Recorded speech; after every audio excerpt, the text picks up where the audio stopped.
আলহামদুলিল্লাহ আলহামদুলিল্লাহ ভাই, আলহামদুলিল্লাহ বলবেন না? ইসরায়েলের প্রতি গজব নাজিল হয়ে গেছে ভাই। দেখেন এই যে ভয়াবহ দাবানালে পুড়িয়ে ছারখার হয়ে যাচ্ছে দেশটি। নেতা ইয়াহু সেও ভয়ে একদম কি করবে কোনো সিদ্ধান্ত নিতে পারছে না। ভাই ভাই ভাই রে ভাই, আলহামদুলিল্লাহ বলেন। আল্লাহর গজব শুরু হয়ে গেছে। এই ইসরায়েল জ্বালায় পোড়ায় ছারখার করে দিয়েছে ফিলিস্তিনিকে, এই গাজাকে জ্বালিয়ে পুড়িয়ে হাজার হাজার মানুষ, শিশু, সন্তান সব একদম জ্বালিয়ে পুড়িয়ে শেষ করে দিয়েছে। মুসলিমের হাত আল্লাহ কবুল করেছে, আলহামদুলিল্লাহ আলহামদুলিল্লাহ।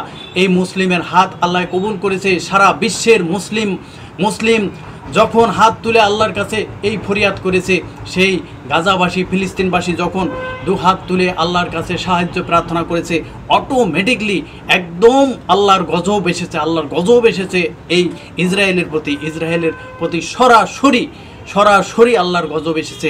ভাইরে ভাই, আলহামদুলিল্লাহ বলি আমরা। গাজা ও ফিলিস্তিনের প্রতি আমরা বাংলাদেশি সহ সকলেই আমরা প্রার্থনা করি আল্লাহ পাক আরও গজব নাজিল করুক ওই ইসরায়েলের প্রতি। সবাই বলে আলহামদুলিল্লাহ বলতে ভুলবেন না। অবশ্যই ভিডিওটি শেয়ার করবেন ভাই, শেয়ার করে সবার মাঝে ছড়িয়ে দেবেন।